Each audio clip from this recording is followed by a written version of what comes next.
மாணவர்களே, நாங்கள் இப்பொழுது இந்த நடுப்புள்ளி தேற்றத்தின் சில உதாரணங்களை பார்ப்போம்.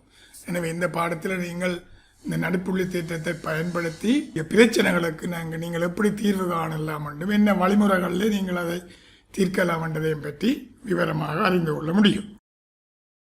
உதாரணம் 1, முக்கோணம் ஏபிசியில் ஏபியின் நடுப்புள்ளி எக்ஸ், ஏசியின் நடுப்புள்ளி ஒய் அங்கே படத்தில் போடப்பட்டிருக்கிறது.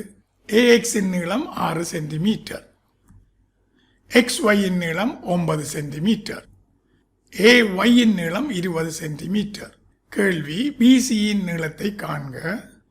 XBCY என்ற நாட்பக்களின் சுற்றளவை இங்கே நீங்கள் பார்க்கலாம். மிகவும் சுலபமாக நீங்கள் விளங்கிக் கொள்ளலாம். இதனுடைய நடுப்புள்ளிக்கும் இதனுடைய நடுப்புள்ளிக்கும் தொடுக்கிற கோடை நீங்கள் பார்த்தால் எங்களுடைய தேற்றத்தின்படி இந்த தொடுகோடு இதுக்கு சமாந்தரமாகவும் BCயின் அரைப்பங்கு தான் XY என்றும் இருக்கிறது. ஆகவே எங்களுக்கு இங்கே BCயின் நீளம், XYயின் நீளம் இங்கே தந்திருக்கிறார்கள். XYயின் நீளம் 9 சென்டிமீட்டர் என்று பண்ணால் BCயின் நீளம் 18 சென்டிமீட்டர்.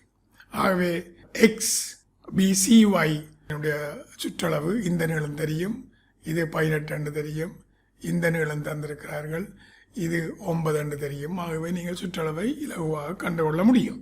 நிறுவல்: BCயின் நீளம் 18 சென்டிமீட்டர் என்றால் XY சமன் அரை BC. XBCYயின் சுற்றளவு XB சக BC சக CY சக YX சமன் 6 சென்டிமீட்டர் சக 16 சக 20 சக 9 சமன் 53 சென்டிமீட்டர். இனி என்ன உதாரணத்தை பார்ப்போம். இங்கே முக்கோணி ஏபிசியிலே AB, BC, CA ஆகிய பக்கங்களின் நடுப்புள்ளிகள் முறையே MNL. ஏபியினுடைய நடுப்புள்ளி M, BCயின் நடுப்புள்ளி N, ACயின் நடுப்புள்ளி L.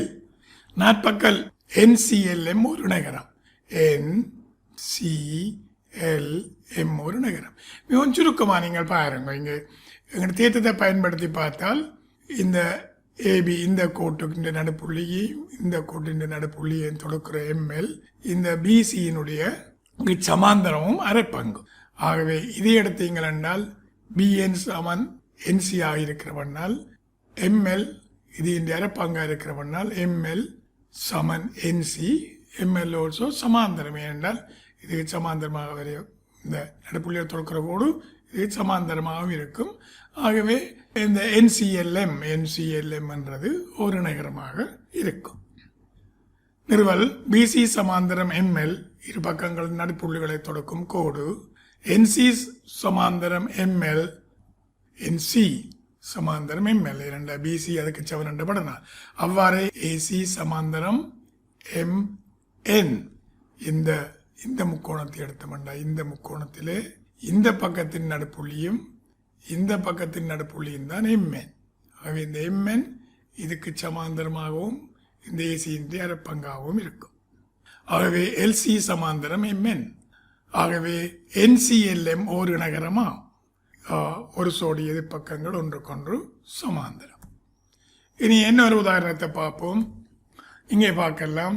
முக்கோணி PQRலே கோணம் QPRன் இருசம கூறாக்கி பக்கம் QRஐ எஸ்ஸில் சந்திக்கின்றது.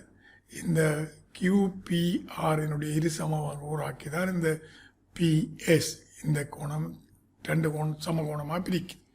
இந்த எஸ் வந்து பிஆரை எஸ்ஸில் சந்திக்குது. இதில் சந்திக்கும் போது செங்குத்தாக இருக்கிறது. கியூஆராக இருக்குமாறு சந்திக்கிற கீட்டுவின் நடுப்புள்ளி F. இங்கே PS கியூஆருக்கு செங்குத்தாக இருக்கிறது. கியூஆராக இருக்குமாறு சந்திக்கிறது கீட்டுவின் நடுப்புள்ளி F ஆகும். QTயின் நடுப்புள்ளி F ஆகும். நீங்கள் பாருங்க, இல்லை நீங்கள் பார்க்கின்ற போது இப்படி ஒரு முக்கோணத்தை எடுத்தீங்கள் என்றால் இது இந்த நடுப்புள்ளி கூடாக இங்கே வரைகிறோம். அதே மாதிரி நாங்கள் இன்னும் ஒரு முக்கோணத்தையும் எடுத்து பார்க்கலாம். அப்படி பார்க்கின்ற போது உங்களுக்கு பொதுவாக அந்த தேற்றத்தின் அடிப்படையில் இதை நீங்கள் நிறுவத்தக்கதாக இருக்கும். ஆகவே FS சமாந்தரம் TN என்று FS இது சமாந்தரம் இதென்று வடிவாக நீங்கள் பார்க்கலாம்.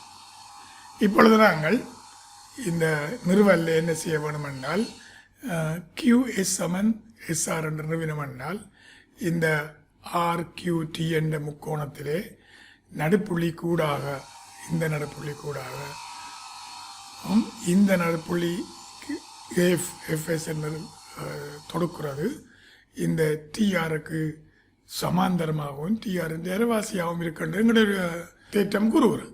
அதன்படி நாங்கள் நிறுவ பார்ப்போம். முக்கோணம் PQR முக்கோணம் PSRல் PSQ சமன் PSR என்ற இது ரெண்டும் செங்கோணம். இது இந்த ரெண்டும் செங்கோணங்கள். QPS சமன் SPR QPS இந்த கோணம் இந்த கோணத்தை சமன் இது சமகூறாக்கி தரவில் தரப்பட்டிருக்கு. பக்கம் PS பொது.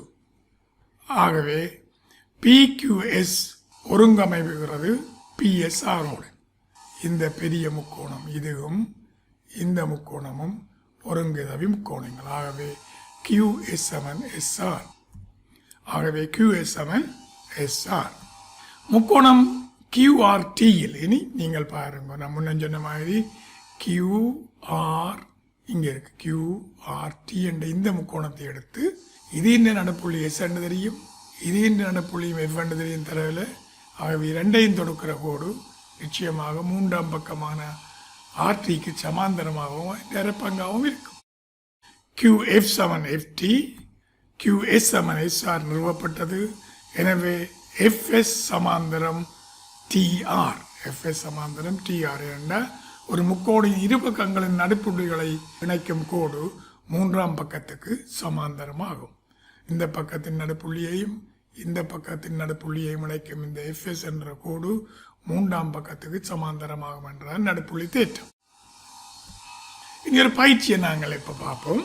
முக்கோணம் ABCயின் உள்ளே உள்ள ஒரு புள்ளி P ஆகும். படத்தை பாருங்கோ. AP BP CP ஆகிய பக்கங்களின் நடுப்புள்ளிகள் முறையே ZXY. இந்த நடுவில் இருக்கிற புள்ளி P. இந்த APயை நீங்கள் எடுத்தீங்கன்னா இந்த நடுப்புள்ளி X, இந்த CP எடுத்தீங்கன்னா நடுப்புள்ளி Y, நீங்கள் BP எடுத்தீங்கன்னா அது நடுப்புள்ளி X. இந்த மூன்றை நாங்கள் தொடுக்கின்றோம். இப்பொழுது முக்கோணம் BAC சமன் XZY. BAC என்ற இந்த பெரிய முக்கோணம் இந்த XZY இந்த முக்கோணத்தை சமன் என்றும், இந்த முக்கோணம் ABC என்றது ZXYக்கு சமன் என்றும், அதே மாதிரி இந்த முக்கோணம் இங்கே உள்ள இருக்கிற ZYXக்கு சமன் என்றும் நீங்கள் நிறுவ வேணும். அதே மாதிரி ABCயின் சுற்றளவு சமன் XY Zன் சுற்றளவு இருமடங்கு. இந்த மூன்று பக்கத்தின் சுற்றளவு இந்த மூன்று பக்கத்தின் சுற்றளவின் இருமடங்கு. மிகச்சுலபமான பயிற்சி இதே ரெண்டால் ஒவ்வொரு முக்கோணமாக எடுத்து பாருங்க. இந்த APB எடுத்தால் இந்த பக்கத்தின் நடுப்புள்ளி இதையும் AP நடுப்புள்ளி இணைக்கிறதோடு இது. ஆகவே இந்த கோடு இது என்னுடைய அரைப்பங்கு. அதே மாதிரி இந்த முக்கோணத்தை நீங்கள் எடுத்து பார்த்தீங்கள் என்றால் APCயை இது இந்த நடுப்பக்கம் சற்றையும் PCயின் நடுப்பக்கம் வையையும் இணைக்கிற ஒரு ZY. ஆகவே ZY இந்த ACயினுடைய அரைப்பங்கு. அதே மாதிரி இந்த BPC எடுத்தீங்கள் என்றால் இந்த பக்கத்தின் நடுப்புள்ளி Xஐயும் PCயின் நடுப்புள்ளி Yஐயும் இணைக்கிற கோடு XY. இது BCயின் அரைப்பங்கு. ஆகவே இந்த மூன்று பக்கங்களுடைய அரைவாசி பங்கு தான் இந்த மூன்று பங்கு. அதே மாதிரி நீங்கள் எடுத்து பார்த்தீங்கள் என்றால் இப்பொழுது இது எடுத்து பார்ப்போம். இந்த முக்கோணத்தை APC எடுத்தால் இந்த ரெண்டின் அரப்பு மத்திய புள்ளி இணைக்கிற கோடு மூன்றாம் பக்கத்துக்கு இந்த பக்கத்துக்கு சமாந்தரம். ஆகவே BAC என்ற கோணம் PZC என்ற கோணத்துக்கு சமன் என்ற ஒத்த கோணம். இதுவும் சமாந்தரம் என்றோன்னா இதுவும் ஒத்த கோணம். அதே மாதிரி இதுவும் ஒத்த கோணம். அதே மாதிரி இதுவும் ஒத்த கோணம். இதுவும் ஒத்த கோணம். இந்த எல்லாமே ஒத்த கோணம். ஆகவே இது ரெண்டு கோணத்தையும் நாங்கள் சேர்க்கின்ற போது அவை இந்த ரெண்டு கோணத்துக்கும் சமனாக இருக்கும். அதே மாதிரி இந்த பெரிய கோணம் இந்த ரெண்டு கோணத்துக்கும் சமனாக இருக்கும். ஆகவே நாங்கள் நிறுவலை பார்த்தோம் என்றால் முக்கோணம் APCயில் AC சமாந்தரம் ZY. ஏனென்றால் PA PCயின் நடுப்புள்ளிகளை இணைக்கும் கோடு. எனவே CAP சமன் YZP ஒத்த கோணங்கள் இங்கே இருக்கு. இதுக்கு சமாந்தரம் என்றால் இந்த CAP சமன் YZP. இந்த கோணமும் இந்த கோணமும் சமம். அவ்வாறே கோணம் APB இல் AB சமாந்தரம் ZX. எனவே BAP சமன் XZP ஒத்த கோணங்கள். ஆகவே BAP சக CAP சமன் XZP சக YZP முன்ன நான் சொன்னது. ஆகவே BAC சமன் XZY. அவ்வாறு ACP சமன் ZYX.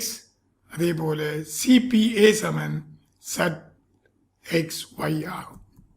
இனி இரண்டாவது கேள்விக்கு விட கண்டால் ZX சமன் அரை AB, XY சமன் அரை BC, YZ சமன் அரை AC. ஆகவே அரை AB சக அரை BC சக அரை CA சமன் XZ XY சக YZ. ஆகவே முக்கோணம் ABC இன் சுற்றளவு சமன் முக்கோணம் XYZ இன் இருமடங்கு ஆகும். இனி ஒரு பயிற்சியை நாங்கள் செய்து பார்ப்போம். இங்கு முக்கோணம் ABCயில் தரப்பட்ட தரவுகளுக்கேற்ப AD செங்குத்தாக வரையப்பட்டிருக்கிறது EF என்று காட்ட வேணும். இந்த AD என்ற இந்த கோடு EFக்கு செங்குத்து காட்ட வேணும். இங்கே உங்களுக்கு தெரியும், இந்த பக்கம் சமன் இந்த பக்கம், இந்த பக்கம் சமன் இந்த பக்கம், இந்த பக்கம் சமன் இந்த பக்கம். ஆகவே இந்த ABD என்ற முக்கோணியும் ACD என்ற முக்கோணியும் ஒருங்கு செய்கிறது. ஆகவே அப்படி ஒருங்கு செய்கிறபடினால் இந்த பக்கம் ODA இது சமன் ODC இது. ஆகவே இது ஒரு கோட்டு கோணங்களான 90 செங்குத்திலே வருகிறது. அதை நீங்கள் வேறுமாக பார்த்தால் நிறுவல்ல ABD ACDயிலே முக்கோணம், AB சமன் AC தரவு, BD சமன் DC தரவு, AD பொது. ஆகவே முக்கோணம் ABD ஒருங்கு செய்வு முக்கோணம் ACD பக்கம் பக்கம் பக்கம். எனவே ADB சமன் ADC இவை ஒரு கோட்டு கோணங்களாக இருக்கிறது. ஆகவே ADB சமன் 90 பாகை, ADC சமன் 90 பாகை.